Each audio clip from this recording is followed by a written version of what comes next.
I'm the boss. You're the boss. No. Actually. Wow. If you insist. And your mood ring. Is that a mood ring? Does it actually No, change? it's not. Okay. It's just a cool ring. It's really cool. Thank you so much. You're welcome. Natalie Wood, welcome to Adultish Wines. Thank you so much for having me. I'm so excited. I'm so excited. And your energy is just, I don't know. It's good. Yours is good. Cheers. Cheers.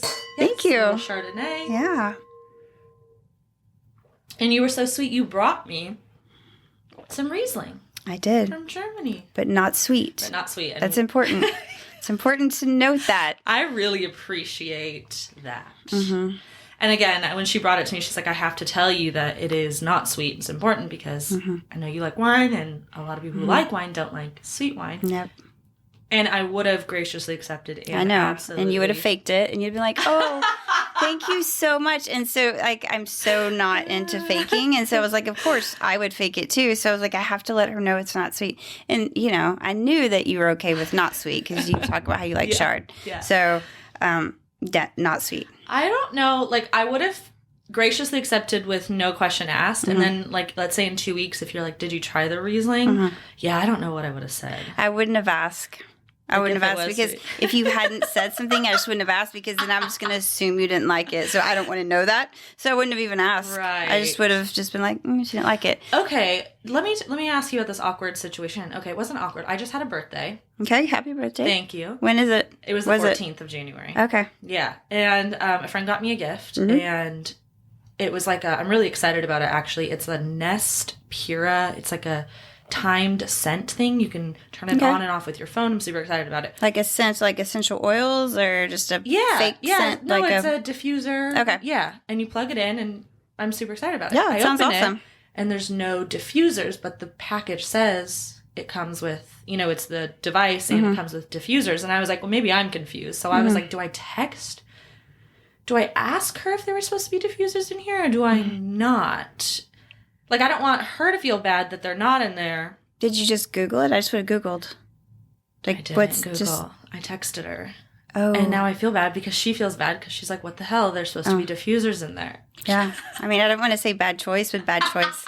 So always go to Google first. Always go. Well, unless it's a medical, then don't go to Google because you're immediately dying with a brain tumor. 100%. But other than that, just Google first, like what's supposed to come in the box, and then you would have known. Yeah, well, as I'm texting her, then she goes, I think it's supposed to come with them. Look, like, read it. And I was like, oh my God. And I read it, and I was like, she's like, oh my God, how annoying. So did it? I'm curious now. It was missing. Yeah, it was supposed to come with 2 little essential oils. When she gave you the box, was it already open? No. I'm like, did she regift? No. No, and she's like, I got one for my neighbor too. I hope it's not. But then I felt bad because. Well, I wouldn't. The fact that it was closed and I might have felt. I do love a regift though. See, I'm weird about regifting. I don't. Really? I have done it, but it's always to people that I don't really care about, and I still feel super guilty when I do it. But it's like I've never regifted to like a close friend or someone I really care about. But what if it's a great something and it's just not for you? I just can't. Something's weird. Yeah. I mean, you've heard about love languages, right? Yeah. So my number one love language is gifting. So I think since that's my love language, it's just really important to me that I give like the best gifts. Okay. And so even if, I had a gift that was amazing, I would just feel guilty because it didn't come from me. Okay. So do you let it just kind of sit around the house and accumulate dust? I'll just throw it away. I throw things away too. I'm not a pack rat. I'm like, let's get rid of it. No, I mean, I would maybe, let's just say I had a friend that I knew would want it, but I would let them know, like, hey, someone gave this to me. You want it? Right. If they're over for dinner and you're like, hey, do you like this sweater? Yeah. I wouldn't, like, put it in a box with the bow on it and be like, I got you a present. I can't do that. I can't do it. Opposite of me. Yeah, so, but there's nothing wrong with that. I'm so not judging you. Yeah. It's a me thing. Yeah. Yeah. Okay. So you're a regifter. I'm a regifter. Okay. Nothing wrong with it in So if you ever buy me a gift, I'm going to be like, is this real? I'll make sure to clarify. This is purchased from my heart. Like, can I see the receipt? Yeah. No, I would never do that. Ever. Always include like a gift recite or something. Yeah, absolutely. Okay. Well, now that we got that out of the way, welcome to Adultish Wines. Thank you. I'm really excited to have you. You are, from what I've scoured through your Instagram, You're quite the boss lady, like I just mentioned. Thank you. Thank you. Owner of a salon for 20 years called Clique, is that right? Yes, correct. You're a mom, a member of the LGBTQ community. Yes. And I almost kind of forgot about that. Yeah. Oh, because it's just like a part of you. It's just so much a part of me. I'm like, oh, yeah, I am. Yeah. I am. Well, that's good. It's awesome. Embedded in you. Yeah. Okay, let's start with owner of Clique Salon. Because I'm flabbergasted, as you mentioned on your social media, you've owned it for 20 years, and you're not a hairstylist. Not a hairstylist. Your hair looks amazing, by the way. Thank you. Yeah. Okay, so my sister, you should know as we go through this conversation, my sister is a hairstylist. Really? In LA still. So I moved here over 3 years ago from LA. And I'm not sure. I think you'll be able to understand this even though you're not a hairstylist. Like, try me. Well, first of all, I've never paid for my hair. Well, she's your sister. You shouldn't. That would be a red flag in the family world. Right. And I would take her to lunch for the product. Of course, or something like that. But when I moved here, I was like, it's hard. Do I get a new stylist? What do I do? So I was flying back and forth. And I have a natural-ish, look, but then I started getting grays. And so one of my friends here, was like, whenever you end up deciding not to go to your sister, let me know, And so I go to her now, and she does a great job. Okay. But, I thought you were still flying back and forth. You'd be amazed at how many people are so loyal to their hairstylist that they will fly. We have people that fly. I respect it. So when you said that, that was not unusual to me at all. Okay. It's actually pretty common. I respect it. Yeah. Because hair... I mean, also my sister and I, we've been through it. Like, she started, it's called apprenticing. Yeah. She did the apprentice program. So I was her lab rat for a long time. Like we've been through Older, it. younger than you? She's my oldest sister, like 15 years apart. So like kind of momish. Okay. But yeah, I mean, like I was all sorts of different colors. I was sitting in that chair for hours on end. I was. So you actually probably know a lot about hair. Yes, sis, I do know a lot about hair. She says I'm a nightmare because she would offer to give me away to the other stylist because I would be like, well, last time you did this, and last time it pulled a little green or a little this or a little that. So, absolutely. So, I'm like the worst client, according to the team, because the more you know about hair, and it's the same with all of them, the more you know about hair, you become the worst client, not the best client. The worst. Yeah. So, that's normal. Yeah. So, and then I thought she was going to disown me when I did eventually decide to, go to someone else. But she's like, how's it having someone else do your hair? And I said, you know what? First of all, she does a great job. I think she's doing exactly what you're doing, like I asked. But because I don't have any control over the situation anymore, because I can't sit there and tell you, like, you did this wrong, do this better, what happened? You have to kind of behave yourself a little bit more. I leave feeling great about my hair, obviously, because she does a great job. But so it's kind of nice. So does your sister own her own salon, her own suite? Yeah, she does. It's called Crafted Collective. Okay. She was a hairstylist at a few different salons and just decided to make her own thing. And she's an amazing salon owner. Good for her. Yeah. I feel like I want to meet her now. Oh my gosh. I'll show you her Instagram. Yeah, you would like her. I would love it. She's very similar to me and Brittany Crossan, who is how we got introduced, which thank you so much. Hi, Brittany. Hi, Brittany. Okay, so salon owner, 20 years. 20 years. Tell me how that started. Did you ever go to hair school? I want to know the details. Okay, so I'll try to keep it short since we obviously don't have, 10 hours here. So never in a million, if you had asked me when I was going to college, oh, you're going to own a hair salon, I would have just laughed. Because, yes, I love fashion. I've always loved fashion.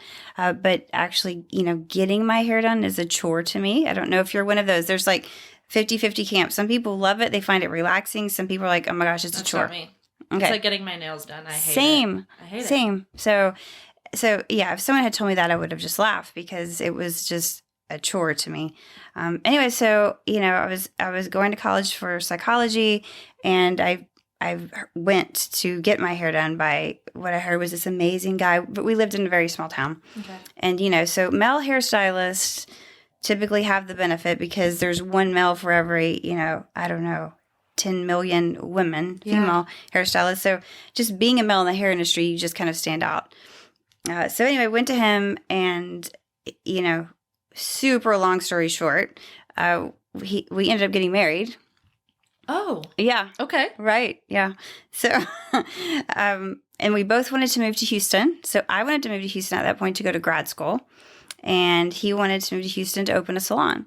And so, at that point I had my undergrad in psychology, and I was like, okay, well, while you're doing the hair thing, I'll run the business side and the people side. And that's how we got started. Okay. And, we literally had no clients. We started with we hired a couple people from Houston. Right. Literally nothing. And eventually down the road, obviously the marriage didn't work out. So he wasn't really into it anymore. He just wasn't passionate. We had very different ideas of how to grow the company. And so with two owners, even if you're married, that doesn't work. I've seen this on Tabitha's Salon Takeover. Oh my gosh, I used to love that show. I've seen that exact situation. It doesn't. And then the stylist takes sides. And Yep. Well, in our case, I have to say the stylist only took one side because he was that horrible. But so that was easy. So there was when I said, I want a divorce, there was no sides, and it wasn't ugly. I mean, with the team, because, he wasn't really part of the picture anymore. So it was just he hadn't really even been in the salon for a couple of years. So it was super easy. I just said, guys, your job is safe. Just filing for divorce. And I mean, ultimately, isn't that what everyone wants to know is your job is safe, and actually things are going to be way better. Absolutely. That's what people want. Just tell me what's going on. Don't be weird behind the scenes and make I'm very, I don't like doing that. So, that's what I wanted. And the divorce, I was like, going into it, I said, I want the salon and, I want my son. Those are the two things I want. And, I like to joke, and I'm like, I get what I want. So. Was the salon a very profitable at that time? At the time, it was definitely profitable, as in we were living off of it. So, okay, but I just am wondering, you wanted the salon because of your passion for it, or because of it was absolutely it was a high ticket too? Yeah. So of course, yes, it wasn't even about the money. In fact, that's the reason I went back to grad school and finished my master's, just to prep myself for the divorce, because I knew that I'm a planner, by the way. Okay, planner.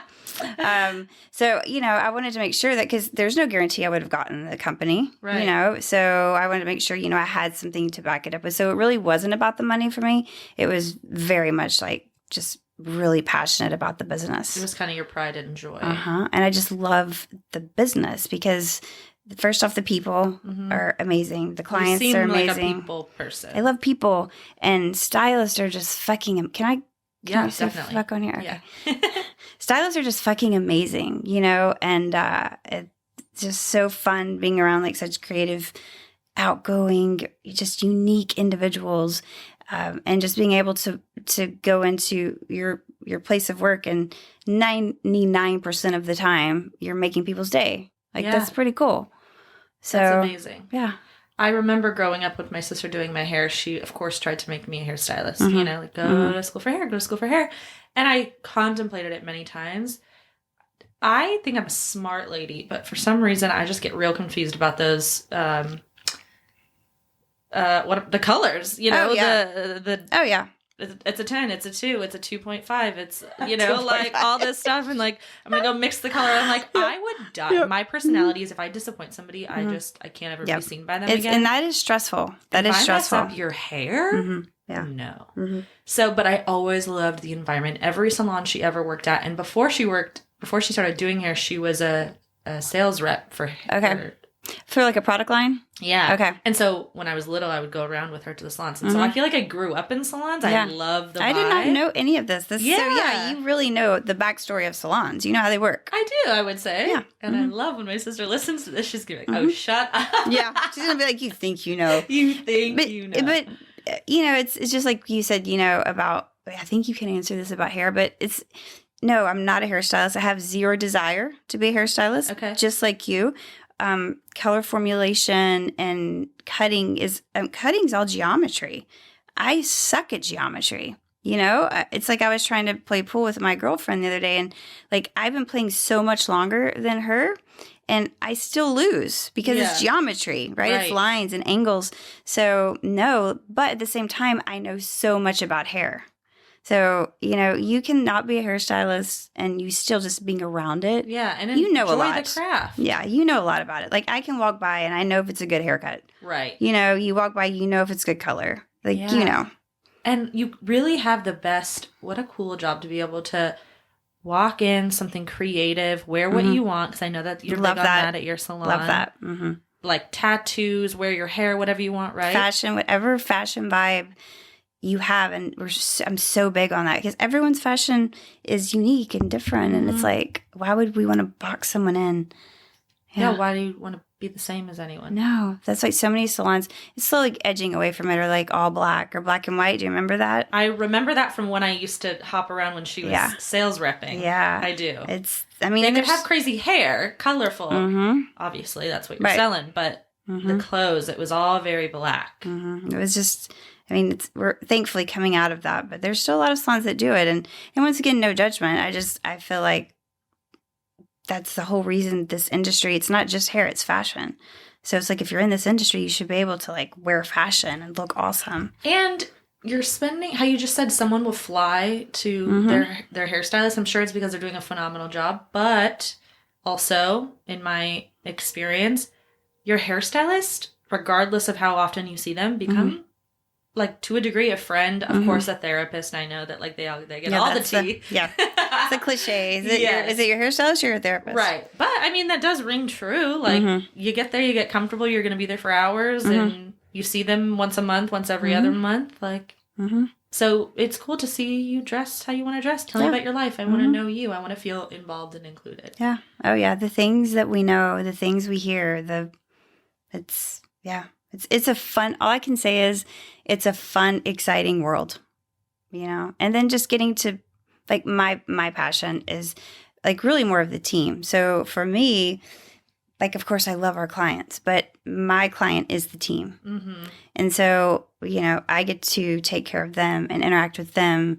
And, I just want to create that amazing environment for them to be able to thrive in. Like, my ultimate goal is just create a work environment to where you never have to depend on a partner for your living. To where if anything happens, you can always leave because you know that you've got it on your own, And I don't anyone ever stuck in that situation. I have to stay with someone I don't want to stay with because of the money. Yeah. You get that. You're an independent, woman. You can make your own money.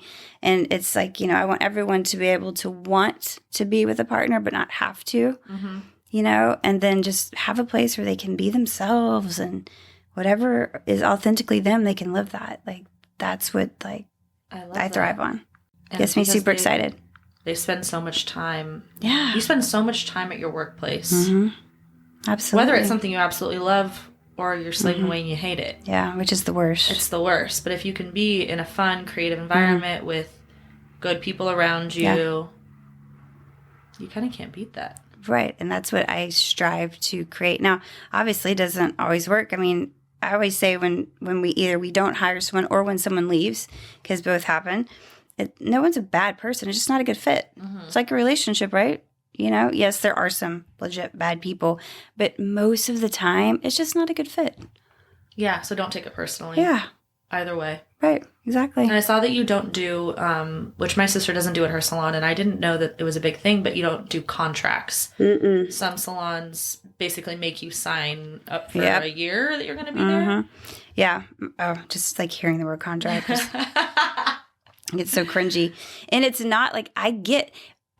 Once again, it's no judgment on salon owners that require it because they're doing it to protect their investment because it costs so much money to train a stylist. And the type of salon we have, it costs a lot of money. So you don't even make money for the first year or two. Right. You're just pouring money into training them. And then if they leave, like that does, like, it's all your money just going down the drain. So I understand why.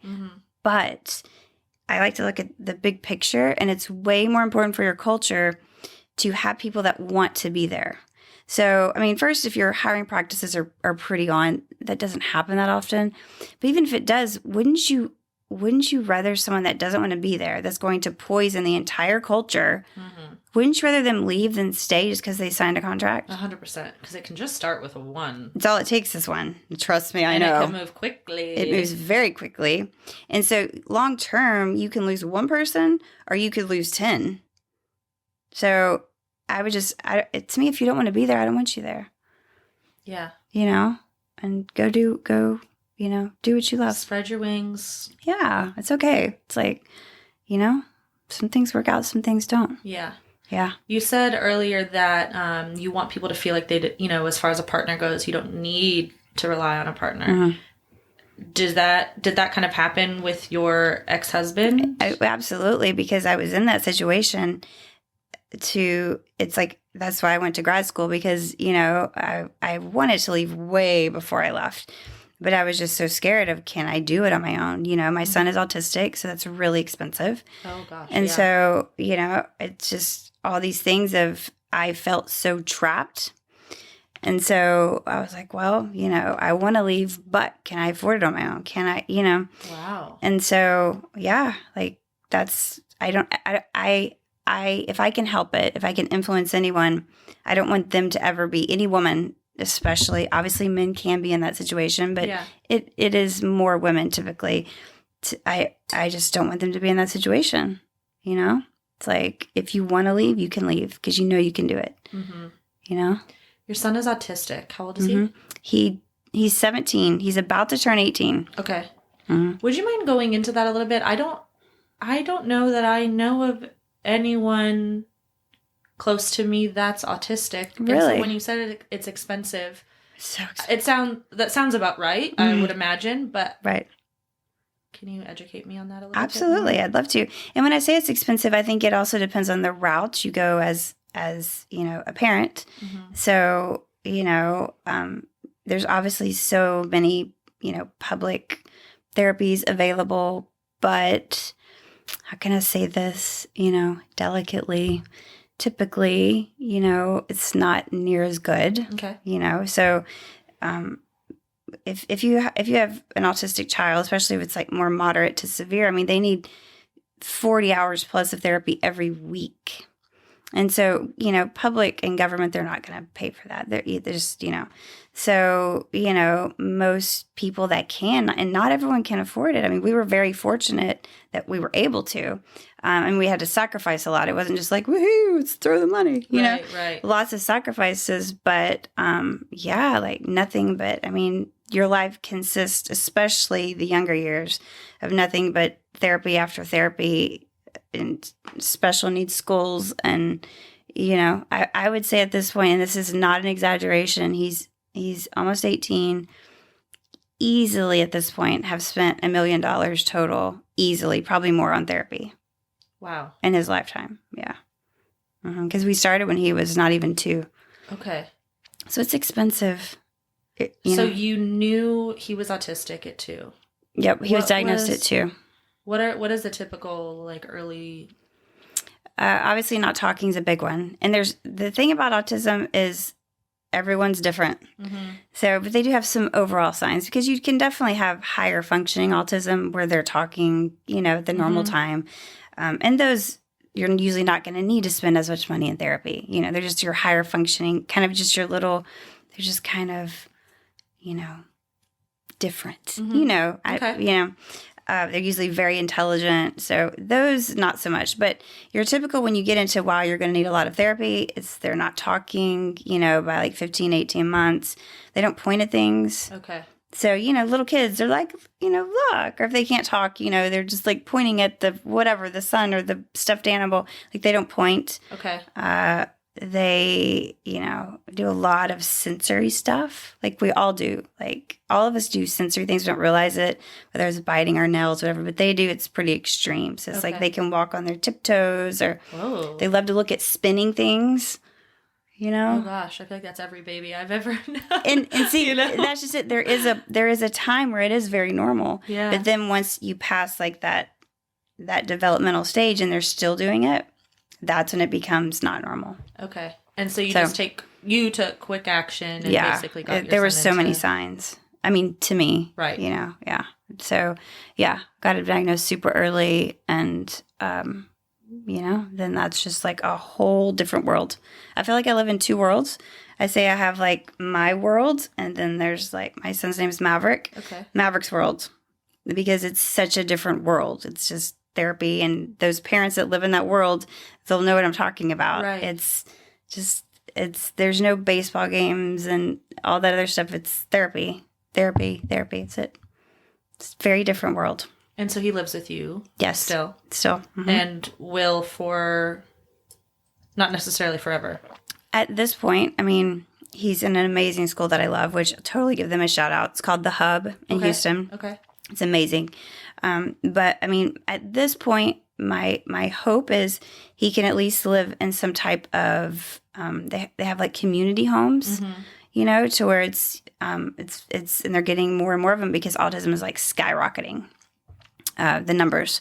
What is it caused by? No, I wish I knew. There's so many. To hear that it's skyrocketing. I mean, is it the food? Obviously, the food we eat is so bad. And, you know, and no one really knows. There's a million theories, right? Right. But no one at this point really knows. So I can't. Okay. I mean, no telling. There's no telling, you know? So, but yeah, they're coming up with more and more homes just all over to where they're like autistic homes for young adults on the spectrum, to where they can't necessarily live on their own, but they can, you know, live with a community, and they have like, you know, a couple of people there to kind of check in on them or help them out. So as of now, that's kind of my goal. I'm starting to like look into that. But yeah, whole different world that, yeah, most people, if they're not familiar, would never know. Wow. Yeah. You're a boss. I'm such a boss. I don't feel like a boss when it comes to that. But, you know, I guess, yeah. I mean, you just do what you have to do. Right. You know? Of course. It's like you don't have kids, correct? I do not. Okay. I have a lot of nieces and nephews from my blood, my sisters, but then I have a lot of friends who have kids that I call my nieces and nephews. Okay. I have one friend specifically who has, I don't know what the exact term is, but allergic to everything. Okay. So just severe allergies. Like scary? Yeah. Like severe, scary. And so when you were saying like you live two different lives, I feel like she can probably understand that, where, yeah. I mean, she's scared every day, you know what I mean? And has to do, you know, specific food allergy tests and classes and things like that. So moms are superheroes. Yeah. I mean, dads too. 100%. Some dads. And some moms, let's be fair. Yeah, no. Some dads and some moms. Totally. My mom, not so much. See? Rest in peace. Oh, I was going to say, does she watch this? Maybe. But you're right. Maybe. But yeah, and that's what I ask about, you know, even though you don't have kids, you obviously have enough people in your life to where you see, like, as a mom, most moms, they just step up. It's you do what you have to do. You know, some moms don't, just like some dads don't. But most, the moms in my life, and I'm sure the people you surround yourself with, you just step up. Absolutely. It's not an option. You know, it's just, this is what's happened. You just like go. It's like, let's do it. And you just change. It's even if your child has absolutely nothing wrong with them, the fact that a mother can get 2 hours of sleep a night and function the next day, I will never understand. So I say that I'm not hung up on having my own children. I prefer to date men that have kids already. So I didn't want to ask and like be, you know, pry. But yeah, that's the question. Away. Do you want to have kids, or you're like, I'm open to it. I know I would be a phenomenal mother. I had a late start to so many people go through trauma and so much stuff in their life. And I always say I had it and it's unique, sure, but it's not worse than anyone else's trauma. I think I had a late start to being a healthy, enjoying myself human. Okay. Because of my mom and family life and dad and all of that. So I really don't need them because I just am having so much fun. Yeah, just living your life. Just living my life. I'm 34, just turned 34. Yeah, I was curious how old you were. Okay. So that would have to happen rather soon. I would need to know 3 things from a partner. One, I grew up very poor, so my partner and I don't want to ever, I understand that having children changes your life, 100%. But if I ever have to decide on, like, between getting diapers or going to a movie, I don't want to. It's wise. Number 2, I want a very active partner. If my partner were to ever say, like, oh, I don't want to watch my kid tonight while you go out with the girls, that's a problem for me. Watching your child is a privilege. Right. Enjoy and it's dads shouldn't be babysitters. Right. Or partners, if you want to say, you know, take away the actual gender aspect. It's equals. Yeah, it really bothers me, and that's just obviously because I don't have a male role model in my So life. mom out of the picture, dad out of the picture. Yeah. Okay. Everyone out of the picture. It's my 3 sisters. Okay. So literally no good, positive male role model. Friends, absolutely. I have a million of my friends' husbands who I love, and I love their relationship and are phenomenal fathers. But yeah, nothing. Yeah. Which I know they exist. I've seen it. But yeah, I would need those 2 things. And what was the other one? Oh, I want to be madly in love. And so at this point... Yeah, that's huge. It's huge. So there's 3 things that, like, at a 34-year-old woman, I'm not going to know that I have that within, like, a little bit of dating someone. So you can either be patient, and I can find out if I want to procreate with you. Like how you say procreate. Or... I'm so curious at this point, which I know, like, you know, I'm not supposed to be asking you the questions, but I warned you this could happen. But I'm so curious, you know, about your dating life since, you know, you said you're 34 and you want those 3 things, which... I have so much respect for the fact that you know exactly what you want. Yeah. So, you know, you probably don't waste a lot of your time because, you know. No, I'm either working or podcasting. I do go on a lot of first and second dates. Really? Yeah. What is your method? Are you like on the apps? I'm on the apps, unfortunately. You're on the apps. Okay. Yeah. What's your favorite app? I don't have one. Oh, okay. I don't care for them. Okay, you don't like any of them. I want to meet somebody in real life. Okay. No, I don't like any of them. Why? It's just the same over and over and over and over. I recently went on a really good date. I did meet this person on an app. And I'm only accepting this energy from now on. Like, bless this man's soul. I mean, he could end up being a terrible human. I'm sure. I don't know him very well. But if that were to continue, I would think I would be in something good and healthy and loving. The way that he treated me on 2 dates is... I've been on... I don't even know how many first dates in the past 6 months, and I haven't been treated a sliver of how this man treated me. How do you treat you? Just tell me what's 1 or 2 things that really stood out. Immediately made a plan. Knew that I wasn't drinking because I was about to have a surgery, and offered. I'm like, wait, you weren't drinking? I know. That doesn't happen very often. He didn't. When I got to the date, he didn't know on the first date. He offered a car. He said, I'm happy to send a car so you can enjoy yourself. And I politely declined because, 1, I knew I wasn't drinking and I didn't want to not take advantage. But, like, it just wasn't necessary. Got to the date. He, offered to get me a drink. I said, I'm having Topo Chico. He was not weird about it. Like, he's like, and I said, please get something to drink. Please. Right. I would be drinking. And he's like, no. That's very weird. I can't. No, I want to be on the same level with you. Like, I don't want to do that. Just his energy. Energy's everything. I just felt very calm. I felt liked. I didn't feel like I was just another one. I didn't feel like he ever had, I'm sure he did have sex on the mind, but I don't feel like he ever was doing anything for anything. I feel like he was just a genuine, nice human. So, I do believe you can find good people on the apps, but I'm batting 0. Batting that one guy, you know? Yeah. That's what I was curious because, the app things is very new to me. So, I was just curious your experience because I see a lot of the girls at the salon, they just talk so much trash about the apps. But then I know people that have had success with the apps. 100%. I'm dating someone now that I met on an app and it's great. So I don't know. I don't know what it is. I think that's what my thing is. I don't know what it is about apps. Is it just tend to draw like more of the bad people, or is it just really there's just that many bad people out there, not good fits, and it just either way it would be the same whether you were out at bars or apps. Yeah, I do feel like it's not every first or second date that I end up not going out again. It's not because they were bad. I just didn't feel any sort of connection. I have met some really cool people on apps. Just again, not a connection. Yeah. I've met some absolute douchebags on apps. What is because there's, once again, the whole app thing for me is, I dated someone when I came out. Okay. When did you come out? How long after your marriage? So I was married for 15 years. So yeah, like pretty much, yeah, right away. So I've been out for like 7 years. Did you know that you... Nope, I didn't know. And that's like a whole different... Yeah. Like I really didn't know because I grew up, so protected, super conservative, religious.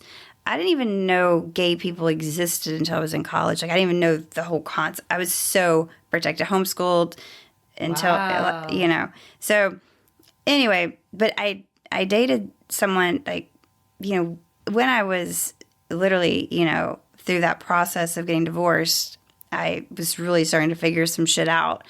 And I was like, oh, this is why, people like sex. Oh, yeah. I was like, everything was like starting to connect. But anyway, so we dated for, about, 4 to 5 years. And so I never had to do the apps. Well, then once we weren't, together anymore, the apps, were a very new thing for me. Mm-hmm. And, maybe I just got like really lucky, but, it's like, I think I talked to like a bunch of people on the apps, but only went on a handful of dates until I found someone. I mean, we've been dating, almost a year.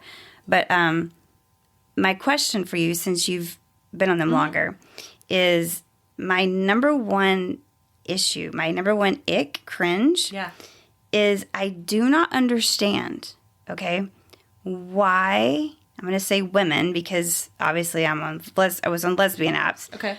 Why women put pictures and filters of themselves up that's not remotely what they look like. Because all it does is fuck them over in the end. I couldn't agree with you more. Okay, I just wanted to know, so is that in the straight world too? So I've looked on some of my guy friends' apps and seen the women that they were matching with, and they'll show me, and I'm like, that girl does not look like that. That girl does not look like that. They have literal stars and twinkly lights on their skin. What are they doing? Right. And they're like, well, she's hot. I'm like, yeah, she's not going to look like that. You think she's hot. You're going to take her to dinner. She's not going to look like that. Right. So you're setting yourself up to disappoint yourself and the other person. Exactly. I'm not a big filter person in real life. Same. I use like on stories, sometimes I'll do I don't know what it is, the one swipe over. Paris maybe. Yep, it's Paris. But really, I would say I do that 30% of the time. Same. I kind of just am like, this is what it is. I certainly don't have authentic any edits on my dating photos. Yeah. So something I can relate to, because obviously I'm not dating women, but you know what guys do? What? That is my biggest ick. I'm 5'10". Okay. So your height is important to me. So you don't want to date a short guy? I don't. Okay. Fair. By the way, the guy that I went on a date with, who I just bragged about and said he was amazing, was 5'11", which is like a first for me. Okay. That's a first. I don't typically date people less than like 6'2". Oh, so you're saying 5'11" is considered short even? Yeah. Okay. I'm 5'10", barefoot. I'm 5'11" right now in these Uggs. Yeah. So I wear heels. So you're really serious like about it. I'm really serious about it. I mean, when I heard you say that, I was thinking, well, I get she wouldn't want to date a guy that's like, 5'8", 5'9". No. But you're okay. 5'11". Okay. But guys lie about their height. I've matched with somebody, they said they were many times. I mean, I have so many examples, but 6'2", 6'3", I get there and they're 5'11". You're starting this off on a lie. What are you doing? You immediately know. I'm assuming. Immediately know. You're into height. So as soon as you walk in, like, he's too short. Absolutely. He lied. Absolutely. It just doesn't make any sense. That's interesting to me because height isn't a thing for me. So, you're cute and petite, and we can't all be like you. No, I didn't mean that. I just meant because I'm so short. Height is just not an issue, right? Like, no one's going to be shorter than me, like, ever. So, but yeah, like, I could see why guys would lie about it. Because, you've heard of short man syndrome. Yes. So I could see that. But I don't get it. Because I'm going to see you with my eyes in real life. And then that's immediate to me. So there was this girl that went out with, and I was just like, what the fuck? Like, just didn't look anything like her photos. No. I mean, somewhat, but it was just so heavily filtered. Not even close. I mean, it's like, it wasn't like a completely different person.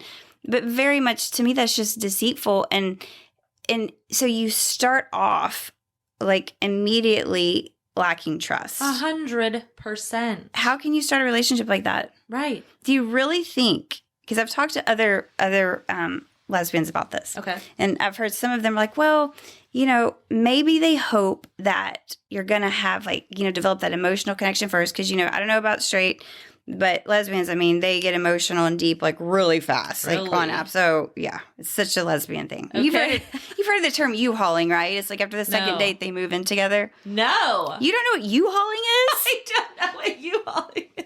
Oh my God. Okay. So when we're done with this, please research the term U-hauling. Lesbians are known for it. Like first or You second just get date. attached in 2 seconds. Yeah. And they just literally move in with each other. I mean, I do not U-haul. I was going to say, do you identify with that? No, absolutely not. But it is a very real thing. And I'm not, I say I don't do it because I know it's stupid, but I can understand the feeling of wanting to. But I have enough emotional regulation and past life issues to know that's not smart. The healthy it's not thing wise to do. Yes. But anyway, so yeah, I just don't, I don't get why you would lie. I don't care if you think you're unattractive, whatever you are, if you try to cover that up or you think you're too short, just be yourself. And you're going to attract someone that's attracted to that. You want to meet somebody who likes you for you. Yes. Yes. Because you're not Drives me a crazy. walking filter with starry eyes. No. You know what? Some men put filters on, and it's immediate left. So for me. I was An curious immediate about swipe that left. because I know men aren't as into it. So they do put filters on. Bizarre. If you're putting a filter on, we got issues. It's a red flag. Why do you have to filter? It's like a why? red flag. It's confusing me. Yeah. What are we doing here? Yeah. So I get it. But, so that's what I was saying is, so I've heard some lesbians say, oh, well, it's just maybe these women are hoping that you have that emotional connection. It's so strong that once you do meet, you don't care so much. And I'm like, nope, not. No, because not case. I'm annoyed that you lied. And now I'm like, what else are you lying about? Yeah.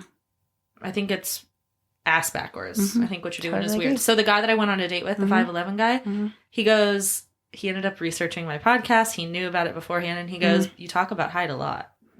And I was like, I know. And he goes, I almost didn't come on the date. I almost gave you an out because I didn't want to come on this date and pay for somebody and like somebody who was going to be annoyed that I was short. And I said, well, first of all, I know your height wasn't on your profile and I wasn't ever going to ask you, but I knew you were short because of all the photos that you posted. I still think it's funny that you think 5'11" is short. It is. Sorry, short kings. I understand why from your perspective, but...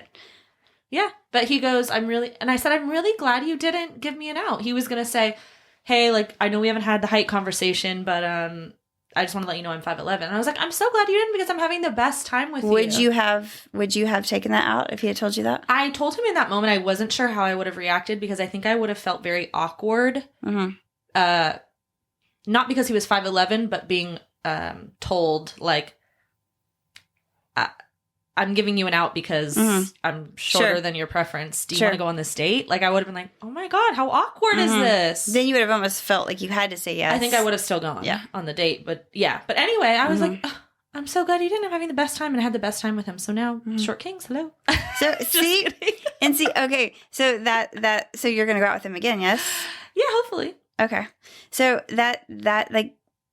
I've learned one of the things I've learned, and I try to continually tell myself, and Brittany and I were just talking about this, is, I used to say never, never. Yeah. I will never do that. And it's every single time I fucking say never, the universe is like, right.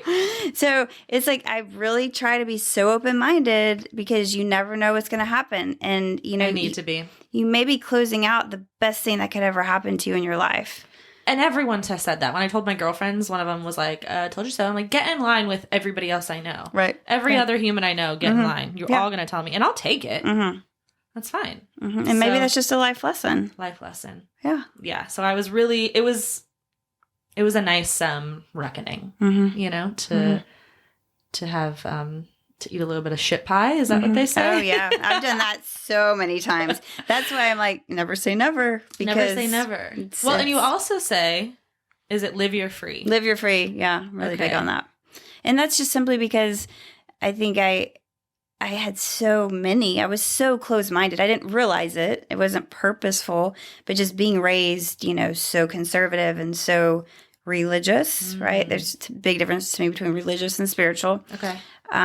But just so sheltered, you don't know what you don't know. And so I felt like I lived the majority of my life just living for other people, what I was supposed to do, what I thought I was supposed to do, classic people pleaser because, you got to do what you're supposed to do, be a good little girl, So once I finally, I like to say the pain has to become great enough. Once the pain becomes great enough, that's when you move, that's when you change. And the pain had to become great enough to where you're willing to risk everything to be free, And so, I did that and I took that leap and it's risky, but that's kind of like, that's my motto, live your free, regardless of what might happen, regardless of the risk, because you don't know how it's going to turn out. There's no guarantees, but there's nothing that feels as good as living your free and being authentic and living, what truly makes you happy, And it's not, I definitely can't sit here and say that, there were definitely lots of bumps in the road, but it's worth it. So worth it. But nothing is permanent.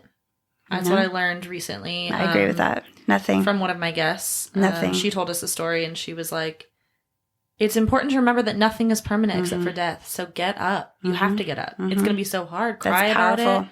Nothing is permanent. Even the great feelings aren't permanent. So be so happy in that moment. Enjoy that because it could be taken away from you. That is so powerful. And that's very much where I am right now is the fact of just let go and that it's okay. I think for the longest time, I had this idea in my head that I was supposed to be happy all the time.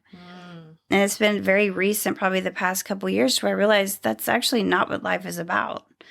Now, I do believe that we can find ways to be peaceful all the time. Okay. And be at peace, but that comes with accepting whatever is, changing what you can. But no, we're not supposed to be happy all the time, but I do think, we can be peaceful. But I love that. Absolutely nothing is permanent. I very much agree with that. I like that. Live in the moment. What you said that you can maybe learn to be peaceful. But yeah, it does come with a lot of acceptance. Learning. Hard learning. Yep. But I mean, I don't know what your spiritual views are, but mine, I think we're all here to learn ultimately. I think kind of like in a human school. Yeah. Well, that was one of the main reasons to start this podcast is because. Really? Yeah. I felt like during 2020, there was a lot of disarray in my bird's eye view, obviously in the world, but like I was affected by it. Friendships being lost over COVID vaccines. Oh my God. Gosh, I remember that. Oh, you just brought me back. Politics, causing more of a divide. Masks. So many things. Political views, It's so intense. So I wanted to and I've always loved people, but I wanted to try and bring people together from all different, I don't care what you do for a living. What's your story? Yeah. I love that. See, I knew I loved your energy. Because I say that all the time. I don't care what your beliefs are. As long as you don't try to pressure me into them. Yeah. And I've had people on here with super different beliefs. And I'm like, I still believe what I believe, but I feel a little bit more educated. And we can still get along. Absolutely. Doesn't mean I'm going to agree with you. As long as you don't force me or get mad that I don't agree with you. Yeah. So learning. That's so cool. That's literally why you developed this podcast. Yeah. That was one of the main reasons. And because I felt that I could do it in a way. Like I told you, I was a costumer in LA. I was behind the studio, and so I was weirded out to get in front of the camera. But I felt that I could do away with humor, make subjects a little bit lighter and a little bit more relatable for people to understand such a different view than they would have ever imagined understanding or hearing. Like bring it down a little bit. Yep. Mm-hmm. No, I get it. And humor allows that to happen, like being lighthearted about it. But yeah, I'm very much but that goes back to clearly you're a very open-minded person. Or you would have a podcast that's only catered to this demographic or this demographic. So the fact that you're so open to having people on with so many different viewpoints, like I relate to that because that's when we hire, people at the salon. One of the things I'm always telling the team is, speak your truth, because we all need to learn that just because that's their truth and we don't agree with it, we should still learn how to accept and love them. Doesn't mean we have to agree with them. Mm-hmm. And so if we only have people that surround us that believe exactly like we believe, like, what good is that? What good is that? What fun is that? Yeah. Very boring. How are you going to learn? Sounds very boring to me. Yeah, I agree.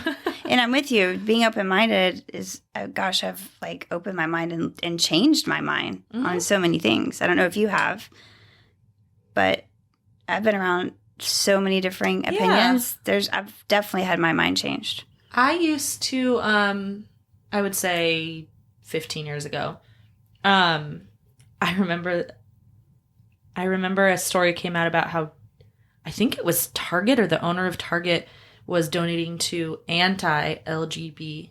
Target?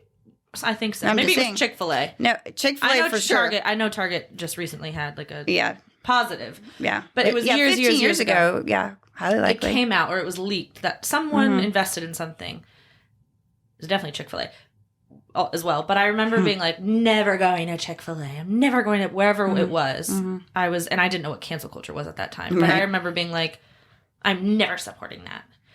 And then as time grew, and actually one of my good friends educated me on the fact that Chick-fil-A don't even own Chick-fil-A, girl. Like, Target does not even own. Balenciaga does not even own Balenciaga. So you better throw your whole damn house away. Yep. All the shoes and all of that stuff. That's your clothes. Yeah, every single thing. Yeah. And it made me realize that, first of all, me boycotting my one pair of shoes or my one chicken sandwich, it's not going to do anything. It's not going to make a difference. Not going to make any difference. But what I can do is maybe donate to a cause that I do believe in, if that's going to make me feel better. Right. Spread the word and communicate with people about why I think it's whatever the cause is important. And canceling something. Stassi Schroeder on Vanderpump Rules, like she ended up getting kicked off the show, which obviously terrible behavior. Right. I was like, I wish that they would have kept her on the show, and I wish we could have had a huge learning experience. Yep. I love the phrase learning experience. Yeah. I love it. So I've absolutely changed my mind. In my younger days, I was like, oh, I'm never going to shop there or do that. And now I'm like, no cancel culture. I'm so with you. In fact, like I believe that the more you resist something, so the more you go about it in a negative way, like we want to cancel, we want to, boycott them. That resistance actually creates more of it. Yeah, we're talking about them. All press is good press. Yep.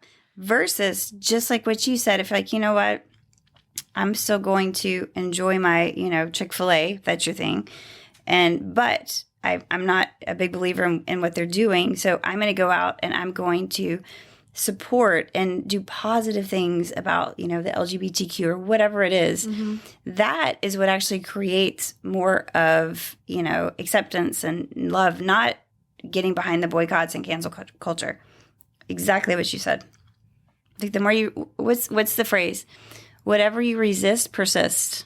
Okay. I've never heard that, but makes sense. Yeah. So stop resisting. Just stop and then actually just let go and go support and do the things that you believe in and brings you peace or happiness.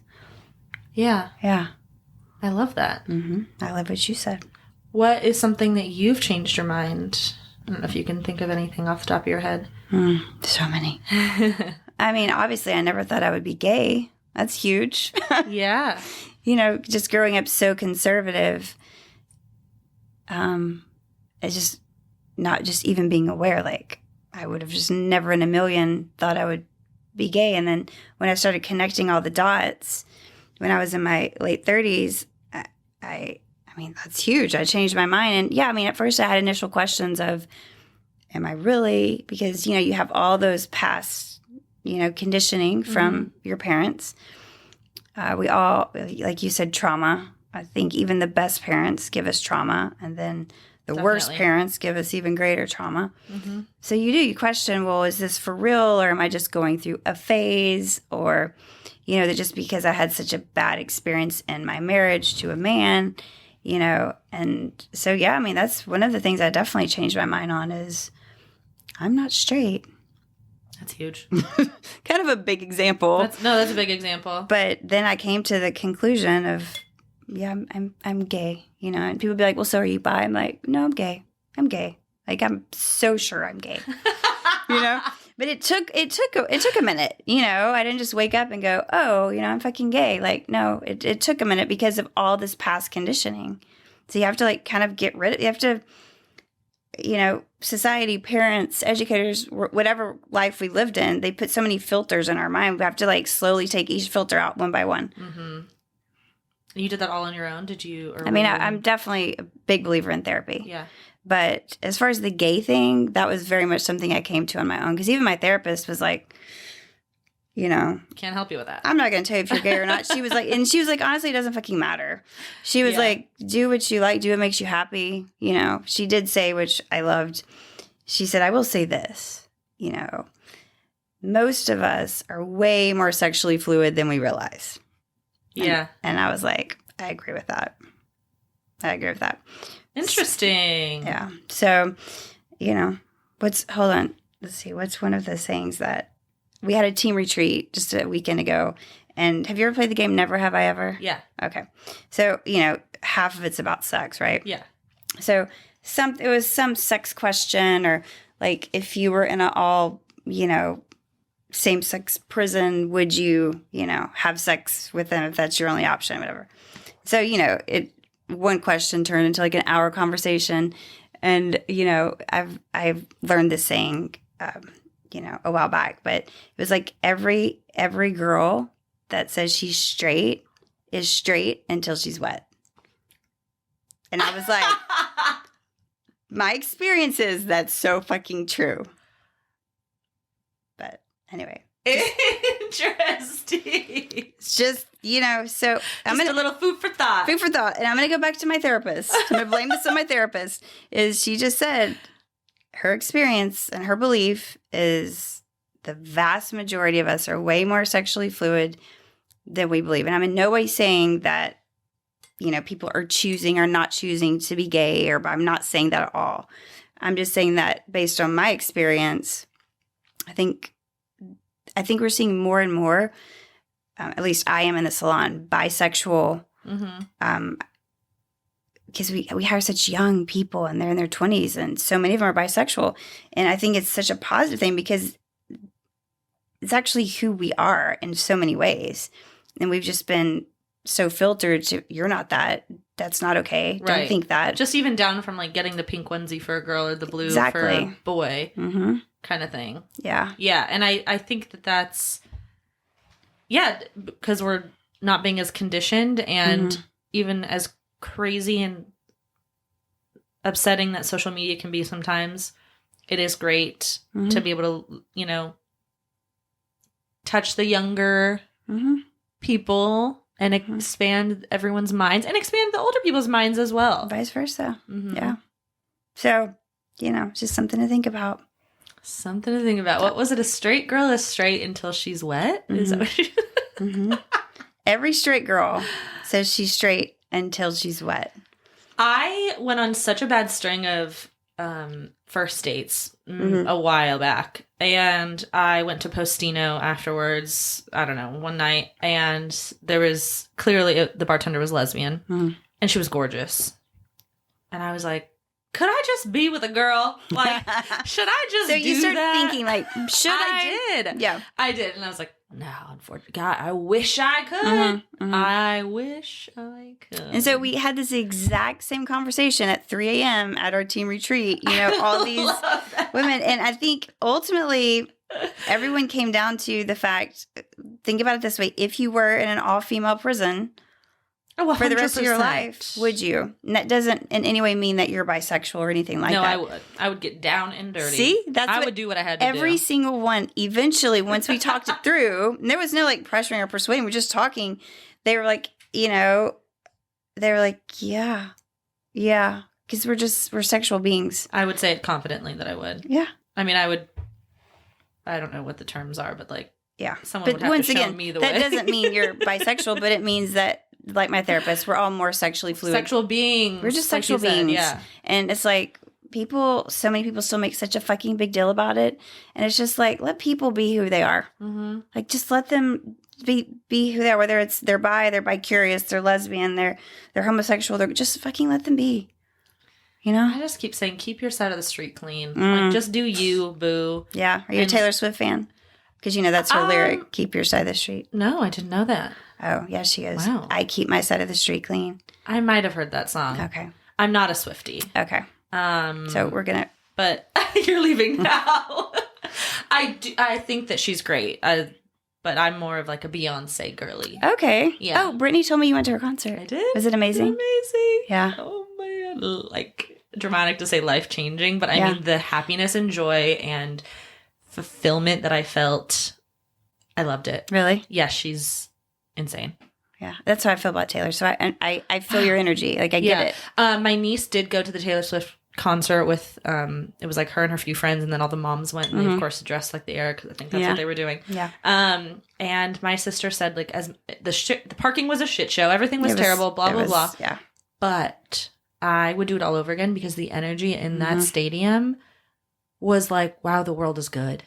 She was like every single human. And I mean, I would say the same about Beyonce. Was everyone like, I don't know, it's a different vibe. People are like very in different. Chrome, like, yeah, very different vibes. Yeah. Different artists. Yes. But she was like, I see the magic of Taylor Swift. And I was like, well, that's so sweet. You know? Great. No. I do. I mean, now I'm going to listen to Taylor Swift. No, I know what you mean. Like, bottom line is, it's the same feeling. You talk a lot about energy. I tell people at the salon when we are going through the hiring process, yes, there's things I look at, there's questions I ask, etc. But if I had to pick the number one thing that I hire on, it's based on energy. And you can't define that. You just know it when you know it. The energy you feel when you're with someone. Like, yeah. So, yeah, it's energy. You can teach people that's what I say all the time. Anything. Yep. But you can't teach someone a personality. You can't. Or to be loyal or trust. Yep. Yeah, no, you can't really You can't. teach people that. I've tried. I'm sure you've tried. Yeah. You can't. Yeah. Some people are just... They are who they are. And with skin. Who they are. It's not good or bad. It's just, they're not for me. I do say this. Good for her, not for me. Oh, I like that. Yeah. I like that. Like, even down to, like, someone's home decor. I'm like, good for her, not for me. Yeah. I love that for you, not for me. I like that. Yeah. Like, when my guest was here, she has a plant, and these are fake. I'm like, she's probably thinking, good for her, not for me. Oh, right. Oh, so she's, like, into living plants. Yeah. And I'm going to go get them because these are retiring and going away, just not soon enough. I think they're great. I mean, well, they add to the vibe of the studio, but it would be nice to have some real plant energy in here. Yeah. Well, anything living does create energy. Yeah. Yeah. I'm like about having all the elements, like, water, fire, earth, have all the elements. You need to get you like a little waterfall. Oh. Get you a little fire going. You have all the elements. Water, fire. Water, fire, air. Okay. Soil, dirt, something like that. Water, fire, air. Yeah, I think earth. Okay. What's there is it's when that's like just so obvious. I don't remember. It'll come right when you walk out the door, I'm sure. Yeah. I'll text you later. Text me later. Like, can you throw that on the podcast? Just pretend I'm here. Yeah. Yeah. Oh my God. Cool. As it normally happens on my show, we kind of go all over the place. I love your show. I mean, from what I watched, it's like, I was like, she has really good energy. Like I told you, you have a good personality. You do too. Thanks. You were a perfect fit for the show. I'm so glad Thank Brittany. You. I know. Told me about you. Yeah, I was so excited when she texted me and she was like, "You're going to love Paige," and some people say that and you're like, but then I so trust Brittany because we really vibe, like we have really good energy. She's one of those people that I don't know how much time you guys have spent together, but since we worked together too, it's just her and I both say that when you leave someone's presence and you feel better, you feel lighter, you feel more inspired, those are the type of people that you want to be around. And I don't know about you, it's not easy for me to find those. But I feel that when I'm with her, I feel that when I'm with you. So like when I leave, I'm going to feel more inspired. I'm going to feel, I hope so. Oh my gosh, I love that. So that's what I aim for, is to find those type of people. But I don't find it super easy, kind of like the dating apps. Maybe you find it easier, especially since you're on a podcast and you get to really handpick the people that you talk with. I don't find it easy to just have a ton of those people. I think, actually, since I stopped being a people pleaser, I call myself a recovering people pleaser over 5 years now. I don't know if I attract more people with positive and great energy, or if it's just where I happen to be in my life. But I would say, for the most part, I am around those people a lot. That's so awesome. I don't remember the last time I left a room or a place or an event and felt like, oh God, energy vampires. That was a lot. Yeah, that's so good. Yeah. I mean, I feel like I have it in my salon culture, because obviously that's what we create. But when it comes to just finding just people out, randomly, like friends and acquaintances, I don't find it as easy. So yeah, finding Brittany was, like, wow, like we're so in tune with each other. Yeah, she's just really a dynamic woman. And I think we said this at the top of the podcast, how she's just very naturally herself. Kind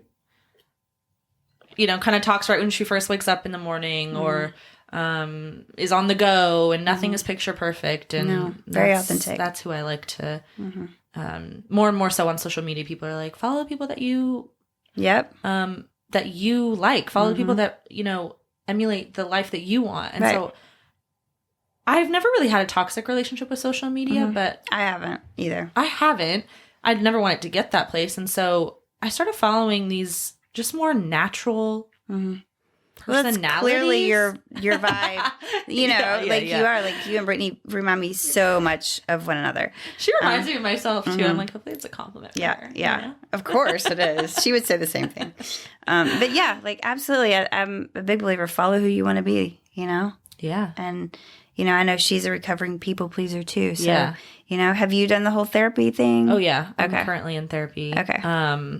I've had 2 different therapists in my life, so I'm on my second right now. Okay. Major reason was because of the move, but yeah, I love it. Big therapy girl. So do you every week? Right now I'm doing bi-weekly. Okay.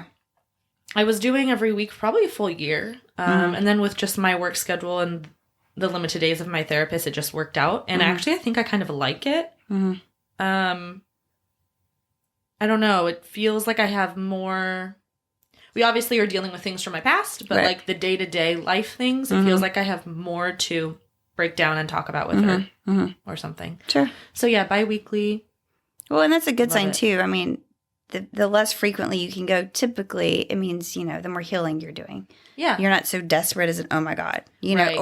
or you still have a lot of healing, but you're also able to do some of that on your own, which is, to me, the ultimate goal. Yeah. Is we're never going to be fully healed. That doesn't exist. Because things are constantly happening.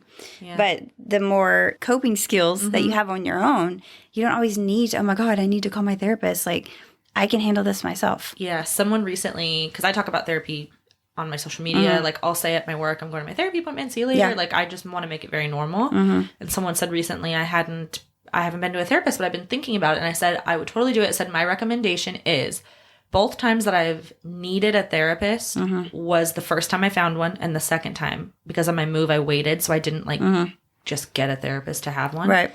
Both times it was an extremely daunting task to find one. It was very intimidating. I was freaking out. I needed one immediately. I needed somebody to talk to. And so I would say, if you are ever thinking about therapy, just as like a casual thing, start looking and find one now and go through the process. I agree. Or I do have a sponsor of the podcast. Obviously, I think BetterHelp is a great resource. But if you want something in person, start now. Start looking, because you don't want to get to the point where you...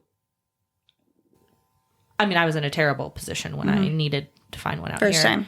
time? Both times. But the one out here was like an immediate, urgent need. So do you do virtual? No, I go in. Okay. Because I have to do in person. I don't know why. I would do it if I had to. She's offered to me, like one time I was out of town and she's like, if you want to do virtual, let me know. I'm like, I'll skip a week. Yeah, that's what I do. So and I don't know why. It's something about, I want it to be in person. But tons of people do virtual, and therapy is therapy. Yeah. But for me, I have to be in person. I have a friend who loves virtual. The person, her office is like down the street from her house, and she's like, why do that? It's just more time effective. I'm like, I love that for you. I have to go in. Hold on, what you're saying? Love it for you, not for me. Love that for you, not for me. Yeah, so gonna say that. Love that for you, not for me. When somebody comes in, they're like, I want, purple. Yeah, love that for you. Love that for you, not for me. Oh my gosh. Okay, well, we've definitely done whining. Yeah. But a lot of positivity, which I love. Yeah, absolutely. What is your wine of the week? Okay, so my wine of the week is, I'm really about the customer experience. That's really big for me, is creating experience for everyone in my life, not just the customer, but I told you, for me, my team is the customer, but the team and then the actual customers and just anyone in my life. I don't care if it's, family, anyone I love and care about, I want to create experiences for them. So my wine of the week is when you go to a nice restaurant, because I'm kind of a foodie. I love, that's my thing. If I'm going to, do something, to make me happy and have fun, I want to go to a nice restaurant and just eat food and drink wine. Yeah. Is when, this just happened the other day, so it's why it's fresh on my mind. They try to rush you from your table so they can either leave for the night or, turn the table. You said you waited tables. I waited tables, so I know what you're doing. Yeah. Right? And I'm a really good tipper. I'm a big believer in that. I mean, obviously, not if you're horrible, but you have to be really horrible. And even then, I'll still probably give you something. Yeah. But I'm just so about the experience, and I give that experience to so many people in my life on a daily basis. And it's just your fucking job. It's your fucking job. Yeah. I'm not even asking for you to go above and beyond. Just do your fucking job and don't rush me when I'm trying to enjoy my meal and just have a couple glasses of wine and relax. All throughout the meal.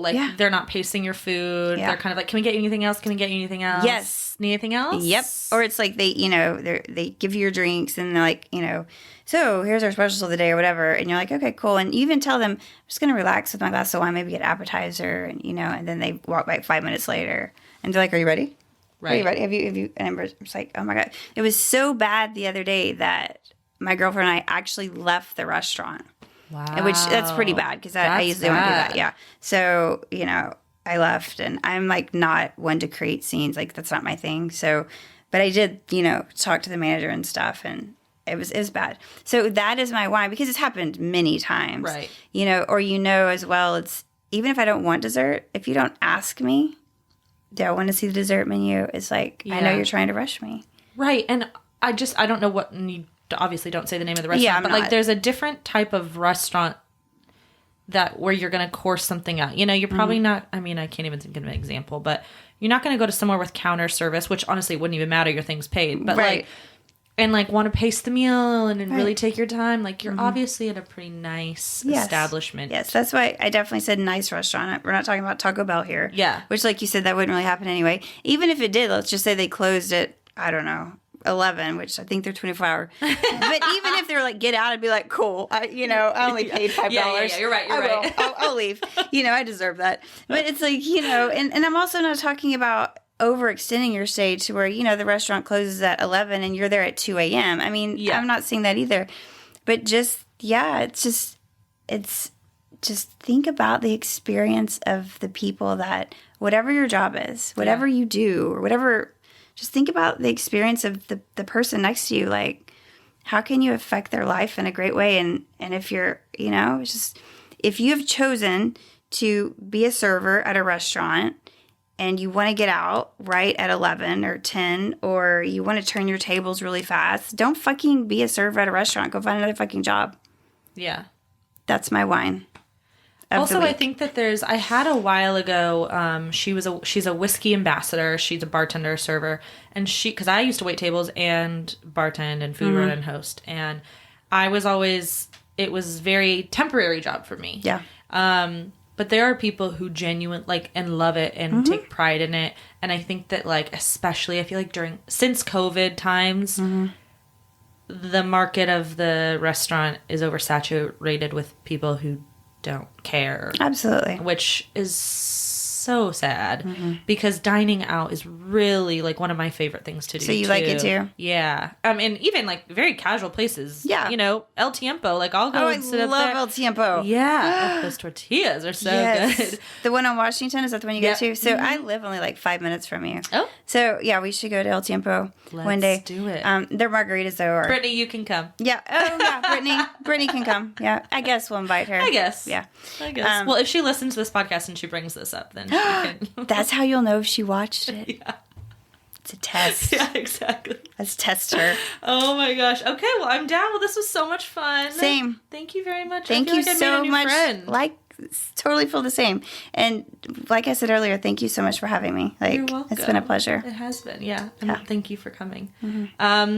Where I'll put your salon and everything in the show notes, Sure. but where can we find you on social media, and where is your salon located? So the salon's in Rice Village. Okay. So I'm sure most people watching this, they live in Houston, they know where that is. And then, so just, it's Clique Salon. And then I have my own page. It's on Instagram, TikTok. It's just Natalie Renee Wood. But Okay. you can go to Salon. either one and you'll find it. Okay. Clique Salon is CLIQUE. Okay. Yeah. And if you're familiar with Rice Village, then it's the same strip as Sephora. Okay. So I say Sephora because Everyone woman and Yeah. even men now, because of women, know where Sephora is Yeah. in Rice Village. So it's this exact same strip. I actually just matched with somebody who on one of their prompts on the dating app said like their best Sunday would be, and it was like blank, blank, blank, and going and doing a haul at Sephora. It looked like a very manly guy. I was going to say, and you matched, this was a man. You sure? It was a man. Was he straight? Oh, looks straight. We haven't spoken yet, but I was like, okay, we can do our Sephora trip together. I love a man who has good skincare tendencies. I mean, that's awesome. So either he's really smart and knows how to pick up women. Right. Or... Yeah, he could be a total playboy.